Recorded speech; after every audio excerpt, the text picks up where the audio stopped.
या मोर्चाचं आयोजनानिमित्त आपण सर्वजण जमला।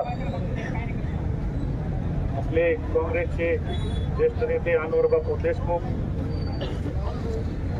RK खतीब सर, आप्पा, मधुकर बाप्पा, संग्रामभाई लोणीकर, तसेच माझे जवळील सहकारी।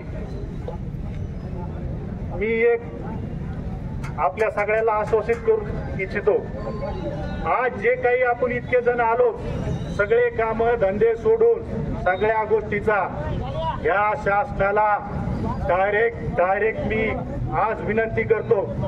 याच्यानंतर विनंती होणार नाही। प्रशासन असू किंवा शासन असू, जे होईल आम्ही येरीही आत्महत्या करतो आणि आता मी मरायला घेणार नाही। उद्या वेळ आली तर मरू, पण आम्हाला वाला दुष्काळ हा मिळालाच पाहिजे। सर, याच्यानंतर प्रशासनानं आमच्या कोणतेही जे काही नियमानुसार काम होणारे असतील, ते काम जर करीत नसतील मुद्दाम जाणीवपूर्वक, तर ह्या मोर्चाच्या माध्यमातून मी फक्त त्यांना आज ही विनंती करतो, उद्या ही विनंती होणार नाही। मी माझे सहकारी मरायला भेट नाहीत तर पुन्हा मग पुढचं मी बोललेलं न बरं। त्यामुळं आज आमची विनंती सगळ्याला, शासन असेल प्रशासन असेल, सर्व शेतकरी काय तिकडं टोटल आमची सोयाबीन गेलेत, आमच्या केळी पडल्यात, आमचे कापस गेलेत, आमचे मुग गेलेत, आमचा भाजीपाला गेला। अरे हे काय लावलं हे इतकं जर असं असेल तर ह्या आमच्या जगण्याला बी काही महत्व नाही। काय करायचं जगून?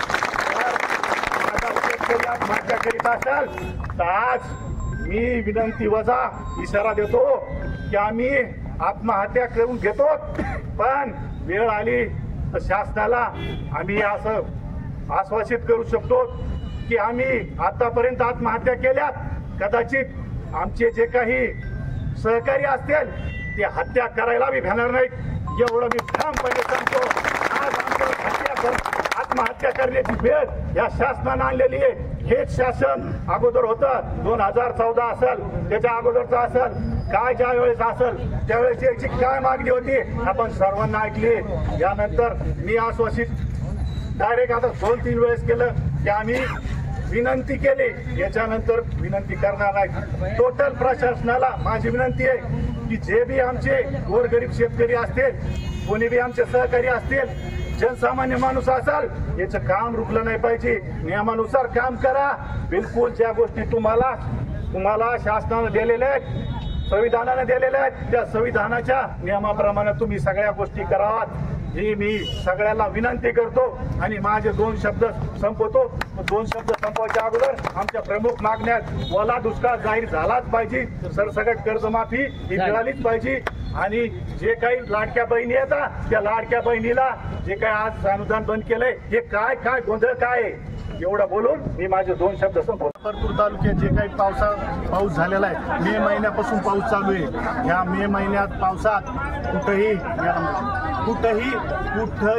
असं परिस्थिती नाही की तिथले पिकं अशी व्यवस्थित आहेत। तुम्ही चला आमच्या सोबत, आम्ही एक शेत दाखवतो तुम्हाला।